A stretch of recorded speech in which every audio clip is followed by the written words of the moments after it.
go live.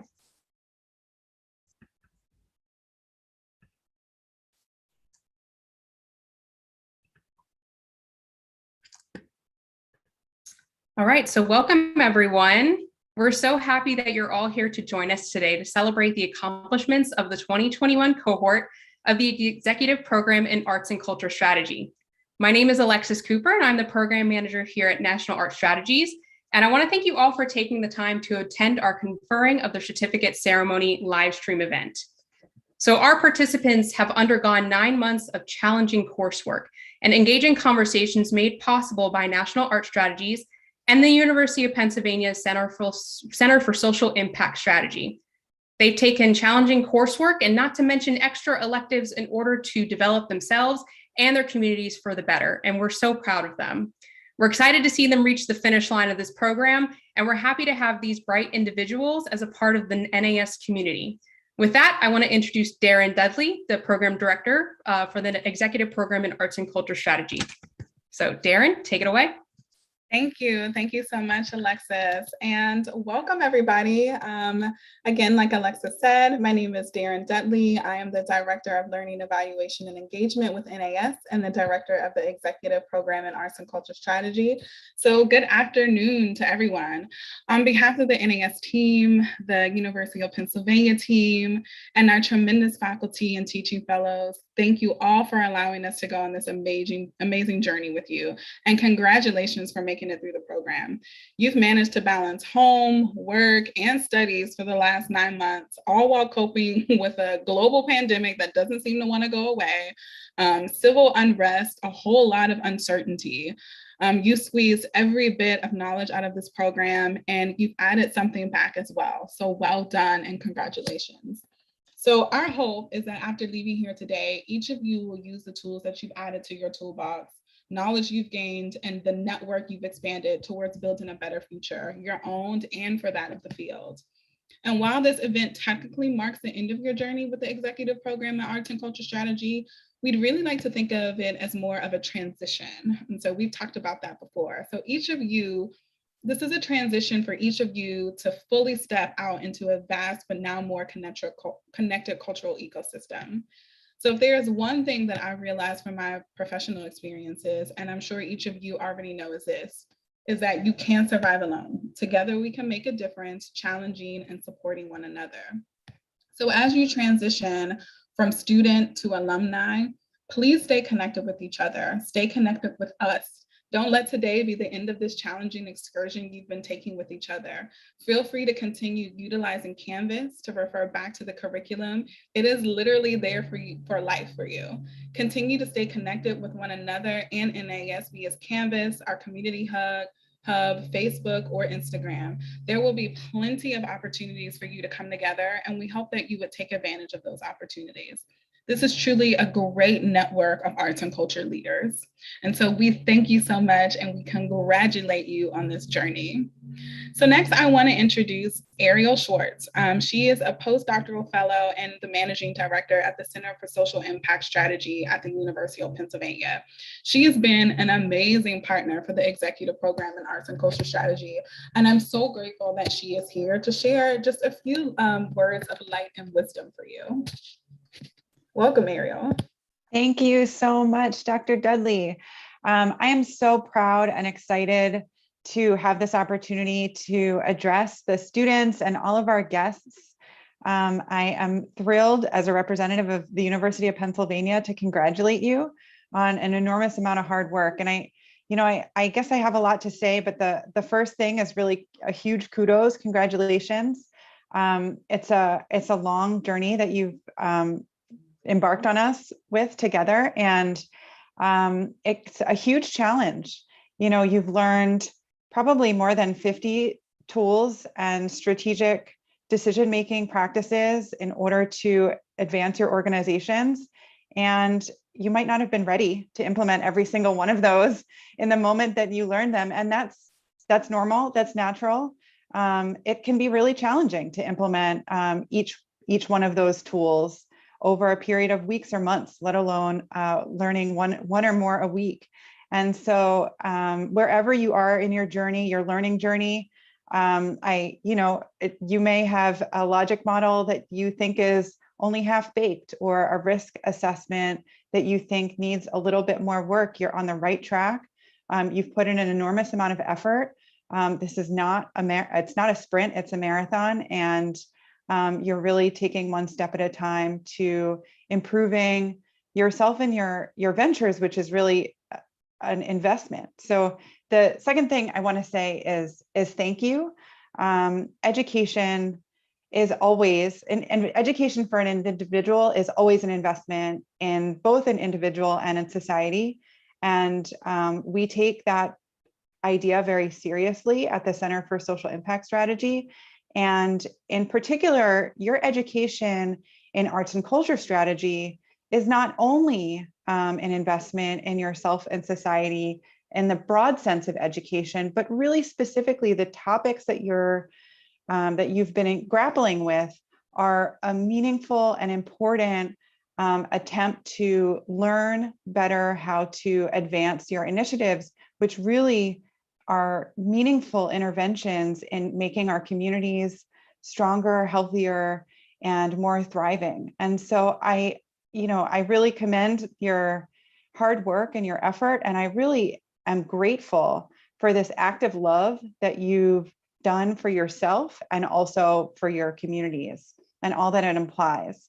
So, the world is filled with big challenges. Darren listed some of them. That the world needs you and your knowledge and your hard work. And that can be a lot of pressure. We don't know, always where we are in our journey or our path toward transformation. I think Frantz Fanon said that we can be working towards really amazing ideas, visions for the future, but we don't really know if we're participating in reenacting the same structures that we're trying to transform if we're on the path for transformation. So I would like to offer you an admonition. I'm not going to admonish you like I'm a lifeguard and you're running too fast at the swimming pool. It's an admonition as in earnest advice. And I found this extremely useful. I was admonished when I graduated from my most recent educational program. And I found that some grounding words that I really still remember and think about really helped me. So I'll tell you about how I was admonished, and then I'll admonish you. So I was admonished to be ever studious of the conditions and needs and the trends of the times, and really ever anxious to lend a hand in the social and moral and intellectual uplift of society and in the community that I live in. And I really take that to heart.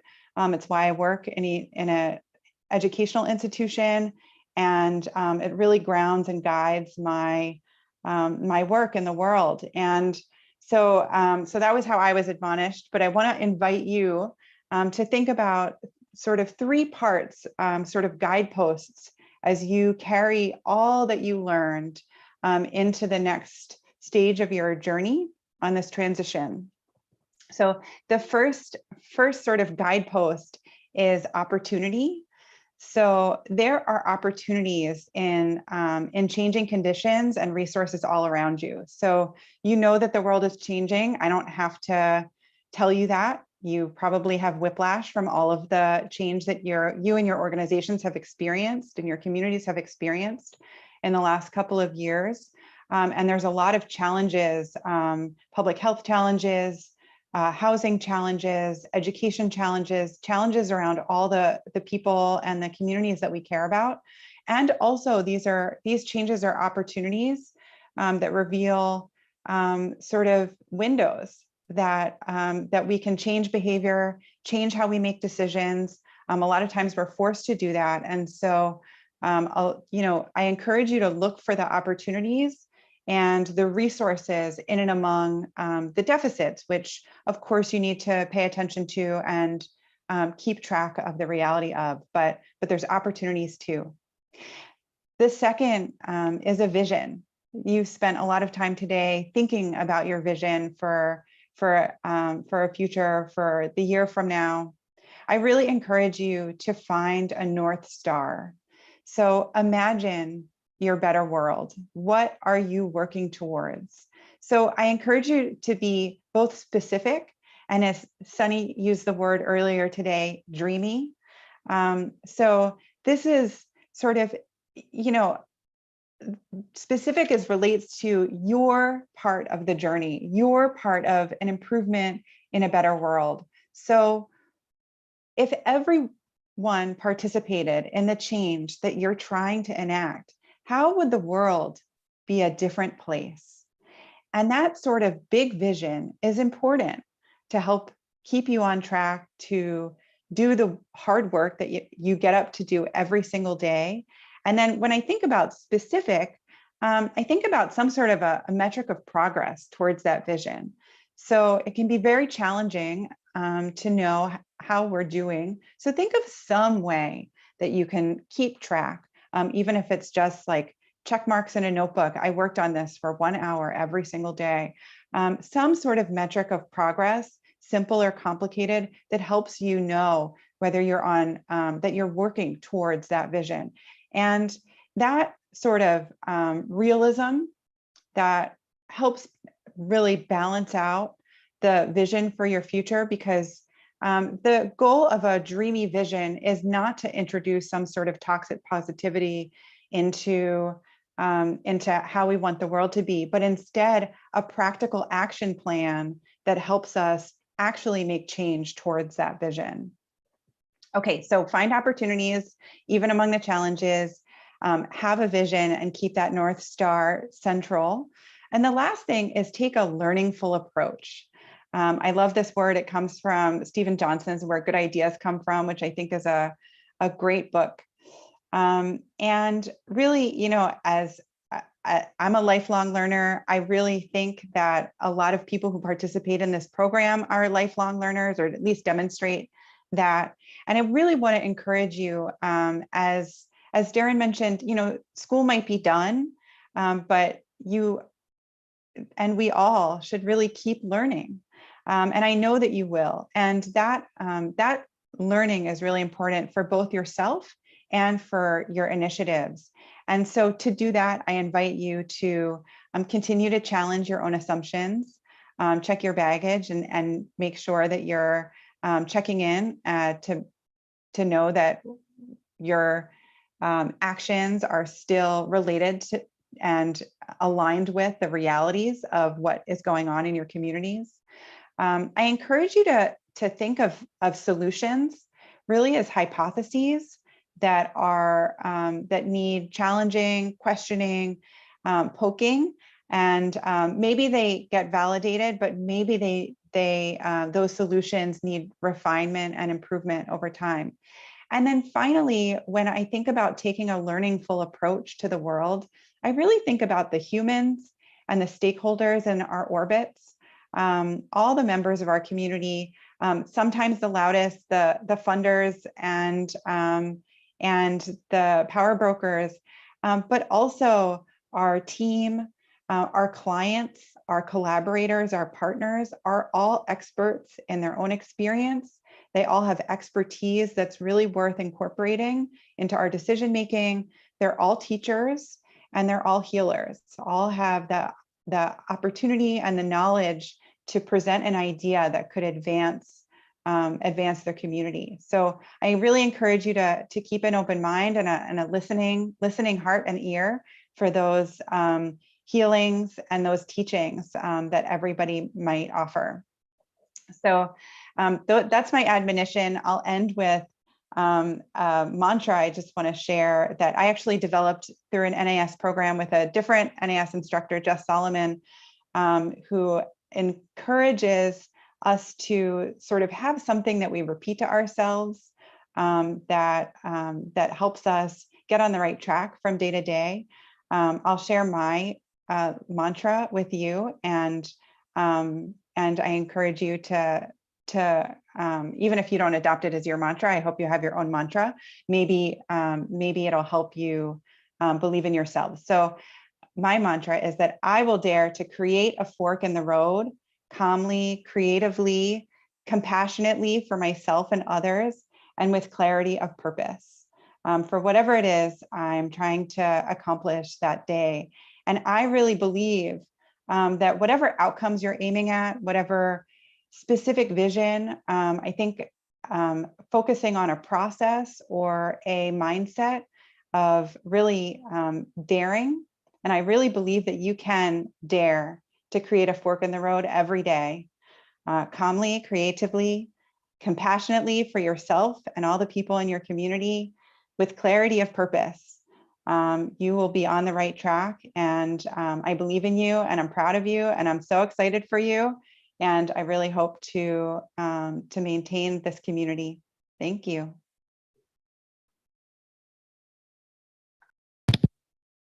Oh my God, thank you, Ariel. Those were some amazing words of wisdom. And I just really appreciate you joining us this afternoon and just sharing that with us. I actually wrote a couple of notes, so thank you for that.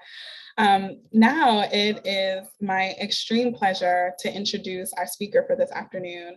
And that is the amazing Kendra Whitlock Ingram. So Kendra currently serves as the president and CEO of the Marcus Performing Arts Center in Milwaukee, Wisconsin, which is one of the premier performing arts centers in the state. She has been on the NAS board now for just over a year, and I'm so happy that she joined the board because she is such an amazing addition to the voice, and she really challenges us and pushes us to think critically. Some of the questions that she asked, I'm like, wow, that was a really great question. Thank you for that, Kendra. And she really encourages us and supports us in all the right ways. And so I'm really thankful to her for all of her support over this last year and a half, especially in such trying times.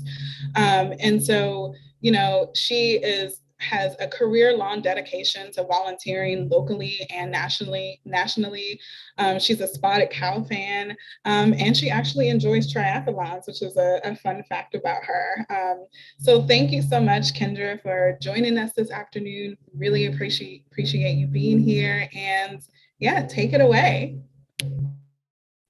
Wow, that is quite the intro, Darren. Thank you very much. Even though I have to say I'm hesitant to follow Ariel, who was just absolutely amazing and said you know, some really poignant things. Hello, everybody. Again, I'm Kendra Whitlock Ingram. As Darren said, I'm currently the president and CEO of the Marcus Performing Arts Center here in Milwaukee. I'm entering my 25th year in the business. It occurred to me a couple of weeks ago. I'm like, wow, how have I been in the business for 25 years? This is really crazy. And have kind of gone through a lot of different iterations of management throughout my career. And wanted to share a little bit of that with you today, and also share with you some topics that we're dealing with in the field that I know you are also dealing with, that are really important to me now more than ever, particularly in a role, in a leadership role like president of an organization. And also just to maybe provide a little bit of advice as well for all of you who are graduating today from this program. I am not a graduate of any of the NAS programs, but I have admired them from far before I was a board member, and have grown to really appreciate the depth of learning that happens across all of the NAS programs. I adore the staff. I learn from you all at every board meeting, and really have encouraged a lot of people to participate in the programs. So you come away today with a really valuable and well-respected program under your belt, and a program that people recognize as not only the Ivy League connections, but also just a depth of discussion and training and knowledge that you've gained through, like I said, a nationally respected program. So congratulations to you. I could tell you that I ended up going back to school about 5-6 years ago now. I graduated with a MBA, and it was so hard to do that program while I was working. So I know most of y'all have been working, and then working while you're in a pandemic is like a whole other level of stress.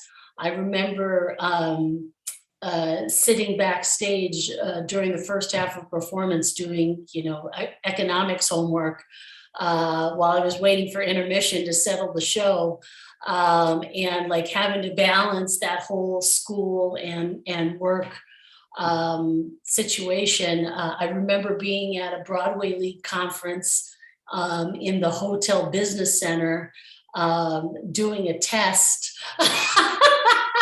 for one of my marketing classes because I wanted to make sure that my internet didn't go out. So, the things we have to do as working professionals to, also advance our careers. I know it's such a challenge. So I join Ariel and Darren in congratulating you on this incredible achievement, because it's so hard just to make the decision, frankly, to do it, and then to follow through and get to the end of the program. So congratulations to you all. So a little bit about how I kind of came to this role. I've given this speech, if you will, to a number of our colleagues over the years. And, I always say to people, everybody kind of has their own path to in their career. And, I think when I got into this work in essentially arts administration, I did not have a view of the president and CEO role when I got into this. I really got into this as someone who really liked to be behind the scenes and working with the artists. And I think a lot of my colleagues who are in this role now have also come from those backgrounds where, we didn't start off maybe necessarily in the number one gig. We were in a supporting role and started to find our voice and realize that, I think it's my turn to, step into the driver's seat to help drive change. And honestly, it wasn't until I came into the executive director role and now into the president and CEO role of a major performing arts center that I realized how much change one can make from this position. I always thought the change, only happened, in the programming, the education space, where you're really working with the artists, you're making the determinations of what people are going to see on stage. But it wasn't until I got into this gig that I realized that, wow, why didn't I think of doing this before? Because I can really influence a lot of change from this seat. So again, a little bit about my background. I grew up in Scranton, Pennsylvania, home of our current president, and probably more famously, The Office. And did my undergrad, planning to be a music teacher, was planning to teach high school orchestra. Did an undergrad music education at Duquesne University, and was a violist, played in the orchestra, was very passionate about orchestral music, and kind of found my way into arts administration through a program that the League of American Orchestras was running at the time called the League of American Orchestras Orchestra Management Fellowship, which was really designed for people who wanted to run orchestras in the US and abroad. And I thought this was just like the perfect fit for me. As much as I love teaching and thought that was going to be kind of my life path, the idea of being able to influence, again, what's on stage with major orchestras around the country was really appealing.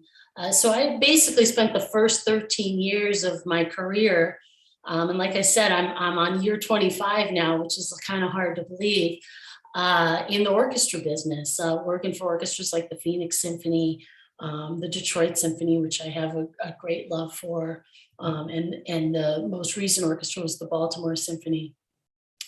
And somewhere in there, probably at Detroit, I would say, I started to realize how much I really love the multidisciplinary, being engaged with jazz and global music. And then, I found myself going over to Ann Arbor to see dance concerts, presented by University Musical Society, Martha Graham Dance Company, or Royal Shakespeare Company, and just really interested in a lot of different things. And started to get attracted to this idea of working for a performing arts center, a multidisciplinary presenter. So 2010, I left the orchestra business to find a path in PACs, and that's essentially where I've been for the last now 12 years. I really started thinking about the executive position probably in my second or third year in Omaha, which is about 6 or 7 years ago. And like I said to you, up until that point, I had not really considered the executive position. Like I thought, well, I don't know if I really want to do that. I don't know if I'm going to really be good in the fundraising piece, or am I going to like it? And I don't want to be too far away from the programming elements. I think all of us who've come up through the business, whether you're in the performing arts or visual arts, you always want to stay, we all want to stay close to the art. We all want to stay close to the art and the art makers. And I didn't want to be in any kind of position that was going to take me too far away from that. But I think there comes a point where you're like, if I were in the number one gig, I think I do things a little differently. And I started to think about that a lot more as I was a vice president of programming and education for Omaha Performing Arts, which is a very similar organization to the organization I'm with now. And I started thinking about how can I really impact change in our field. How would I do things differently from a community engagement standpoint, and how would I manage a team and a staff if I were in the president's seat? So I went back to school for that MBA, and that's why I say to y'all who are doing this program, major kudos to you, because it is just, I know most of you all are working, and it's just so hard to do this. When you have a family and a job, and you're trying to give all you can to a degree program or a certificate program. So I feel for you on that, particularly as an adult, as someone who's not just right out of school. And I finished that program, and then shortly after that, I was recruited for a position as executive director of the Newman Center for the Performing Arts at the University of Denver, which was a great gig. And then 3.5 years after that, recruited for this position, which in many ways was my kind of dream job. Running a large performing arts center that is multidisciplinary, also has a good commercial element, because I love commercial theater and Broadway. And has a lot of opportunity for community engagement. So I've really kind of come to the position I feel like I've always thought of or dreamt of in many ways.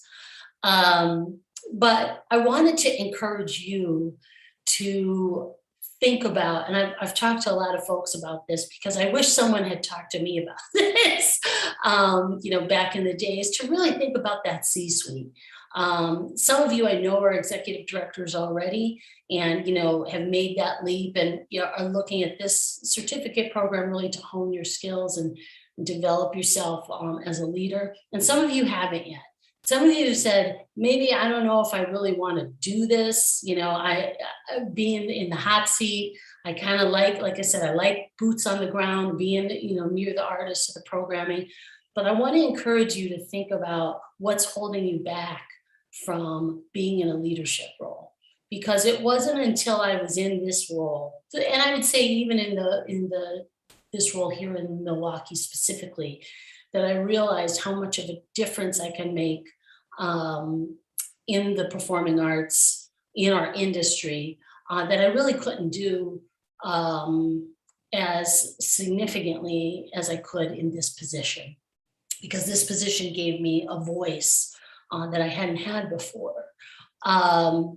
And for me, it was, I think, I always questioned, am I ready? Do I have enough education? Do I have enough experience?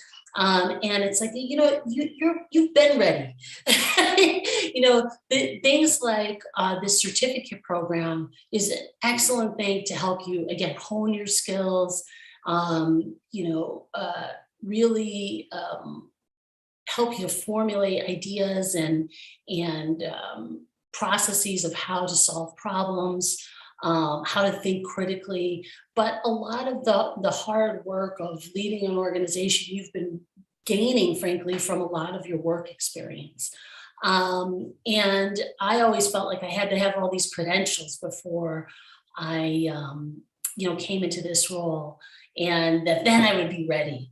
And I really encourage you to think about how you can make a difference, from that executive position, and not be afraid or intimidated by that. Because I think a lot of us, particularly women, think, again, we need to have all the credentials.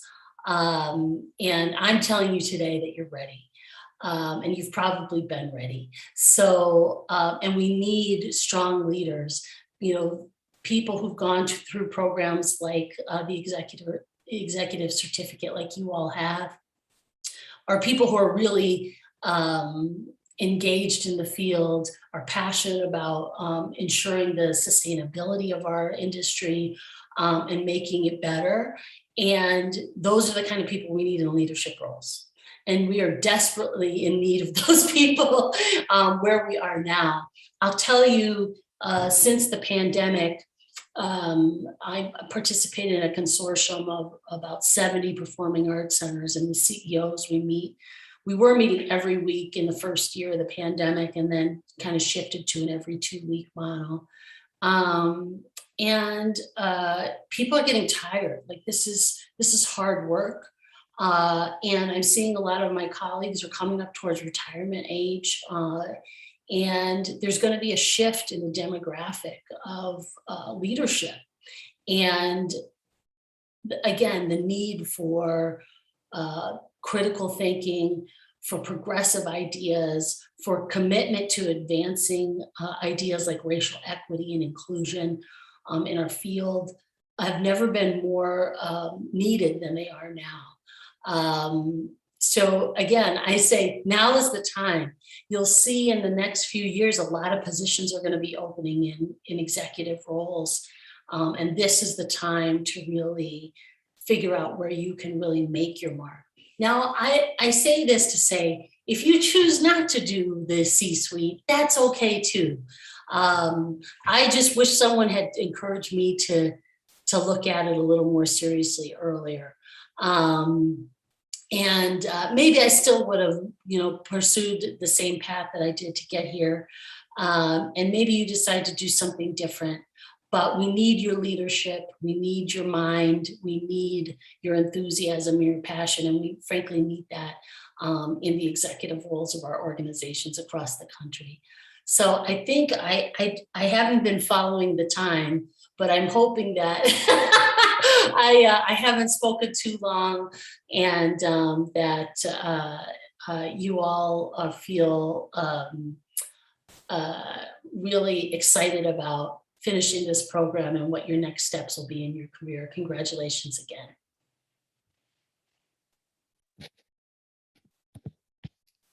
Thank you. Thank you so much, Kendra. Those were really great words. And honestly, I think words that very many of us probably need to hear.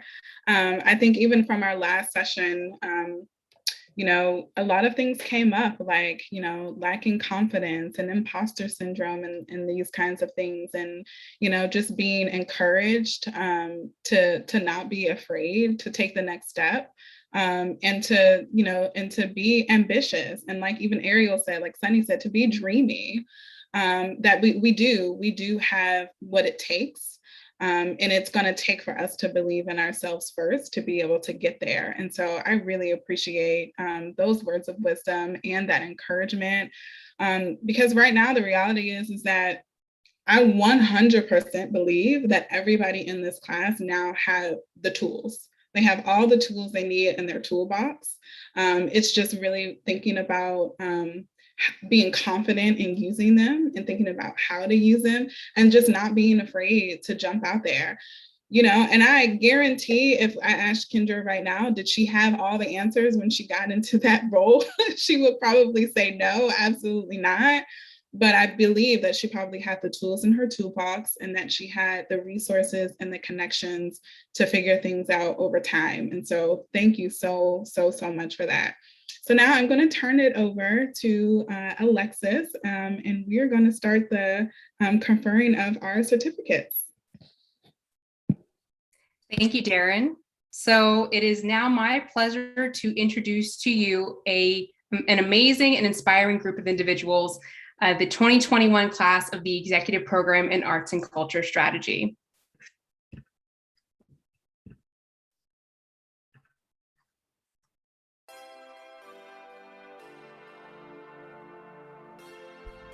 Alia Al-Ghanim,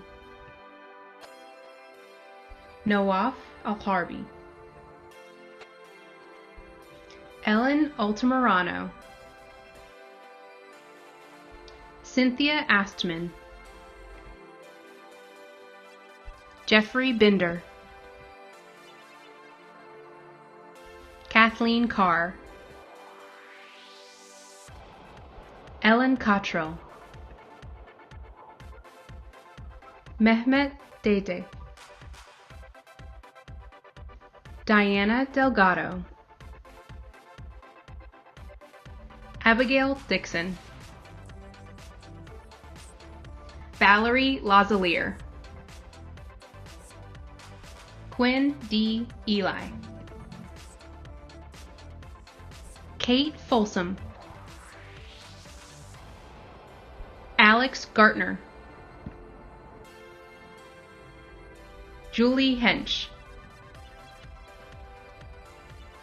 Kat Henry, Frank Impeluso, Emily Key, Catherine Lee, Sarah Lees, Lisa Maresh, Michelle Maidenchick, Heather Mokhtaderi, Ricardo Moore, Nai Chi Een, Lauren Nordvig, Julia O'Brien, Jennifer Loprete, Adam Rakestraw, Charlotte Reekers, Rufus D. Ram, Nico Rodriguez, Heyran Sarake Birhan, Marissa Shadburn, Shannon Sindelar, Ari Canine Sweeney, Vincent Uribe, Catherine Wagner, William So, Max Williams, Wong Chu Lim, Corrine Woods, Patrice Worthy, Wilfred Zeisler, Chloe Zimberg,